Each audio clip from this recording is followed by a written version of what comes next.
No one would argue with the fact that XANTARES is one of the most skilled CSGO players in the world. Last year, this guy was the second best in HLTV's rating 2.0, outshined only by Shiro. He wins 6 out of 10 games on FACEIT with an average KD of 1.4. And don't even get us started about the hundreds of thousands of players that use XANTARES Peak as their name tag. But if you look at Khan's actual achievements in esports, you'll see that in all of these years, he's never won a single big LAN, and didn't make it to HLTV's yearly top 20 even once. Being in first place in team rankings with Big is the peak of his career. It seems like XANTARES' individual skill just doesn't align with his achievements, and that would be totally understandable if he was, for instance, just a highly skilled streamer like Loba. But no, Khan is a professional player with a huge fan base. Don't forget to leave a like and subscribe, because you're watching CYBERSHOKE, and today we'll tell you the story of XANTARES and try to understand why he hasn't won a single big LAN in 8 years. Ismail Can Dertkartis was born in 1995 in Faith and has citizenship in both Turkey and North Macedonia. Khan rarely gives interviews, so we weren't able to find much about his childhood. But we do know that he started to play CS at the age of 13 and got so passionate that at 17 he gathered his own team called Hardware Arena. For 2 years, the guys played on the local scene, and XANTARES quickly earned himself the reputation for being a future superstar. In 2013, Khan got invited to Team Turkey for the European Championship, where, stats-wise, he played a lot better than his teammates. For instance, he dropped 33 frags against Norway and showed some good CS in a game with Team France that was full of Tier-1 players.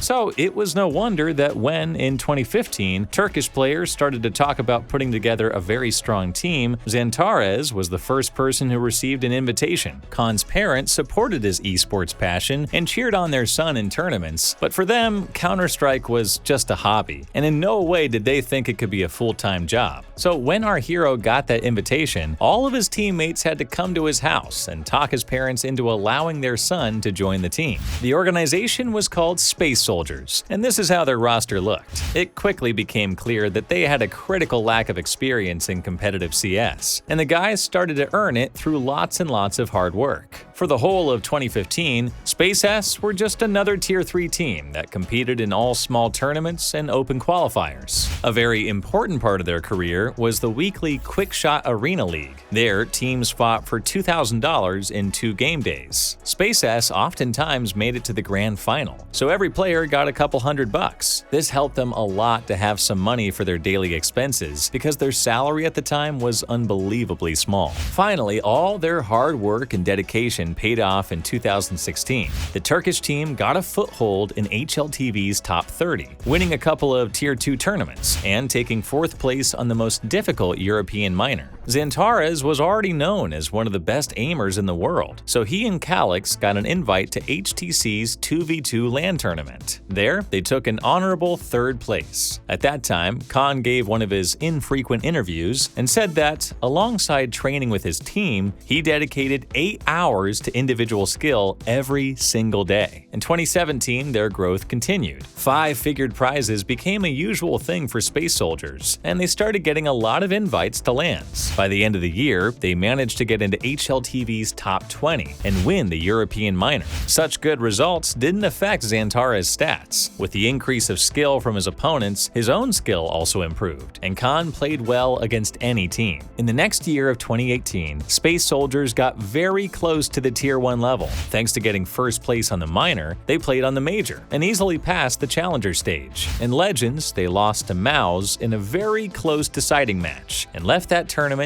in 9th to 11th place. Their results were great. That year, XANTARES made it to the top 4 of FPL 3 times. His team earned $300,000 on WESG, they won DreamHack in Austin, and played on another major. But here's the thing, it's hard to play minor qualifiers from Turkey due to the high ping. So for the next major cycle, SpaceS decided to go to Prague. They didn't have much money, so they had to get there by car, an all-day trip. Luckily, it paid off, and Space Soldiers qualified on the minor. And then XANTARES was invited to Big. Actually, earlier he rejected FaZe, Mouse, and a lot of other great teams on several occasions because he believed in Turkish CS. But by this point, his patience had reached its limit. Just think about it. Kaan received a lot of offers from Tier 1 teams, but was consciously slowing his career down by rejecting everyone. And for what? For qualifying on a minor and for a 24-hour ride in a minivan to Prague? Well, XANTARES got that invite from Big at just the right time. Also, Ga-B was a captain there, so in a way, Kaan was still faithful to his country. Coming back to Turkey from Prague, he told his team that he was accepting Big's offer. One of his teammates, Calix, held a grudge against Kaan and thought that he was to blame for Space Soldier's fall. Here's why. Even without XANTARES, there was plenty of experience and firepower on the team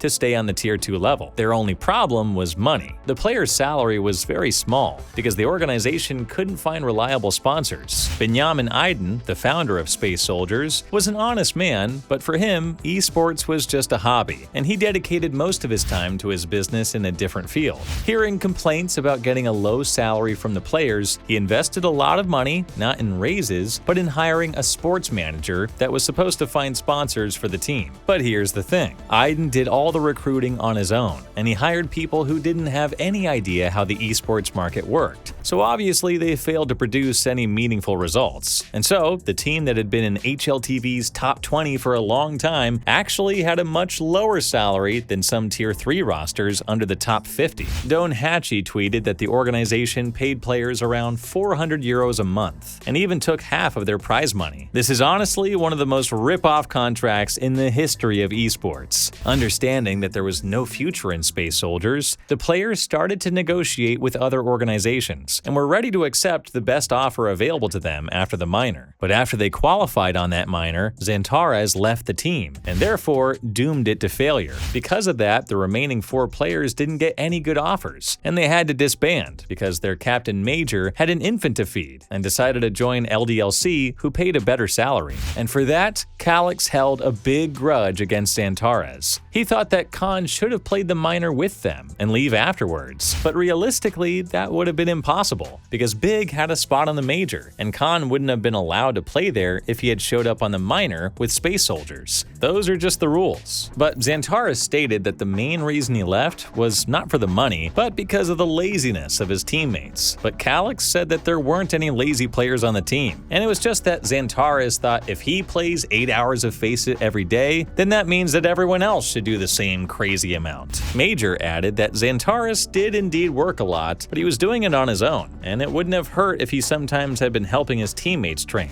There were even rumors about XANTARES not knowing basic grenades, because he spent all of his time on FACEIT and didn't think about any other aspects of the game. So our hero started 2019 in a new team, and for the first time in his career, he had to speak in a different language. To make things even tougher, there was a bit of a complicated language situation in Big. They communicated with a mix of German and English, so XANTARES had to take lessons to understand what all of his teammates were talking about. Their achievements weren't great. It looked like Kaan could have just stayed in Space Soldiers and gotten the same results. But in time, XANTARES fit into the team, and by 2020, he had the most productive year of his whole career. The team was doing great during the online era and won 7 tournaments. In the summer, they even climbed to first place in HLTV ratings and stayed there for a few weeks. But there was one little problem. Kaan started to miss his home sweet home of Turkey. He was sad to be seeing the huge growth of the Turkish pro scene and not be participating in it. Also in Big, they failed to completely overcome the language barrier.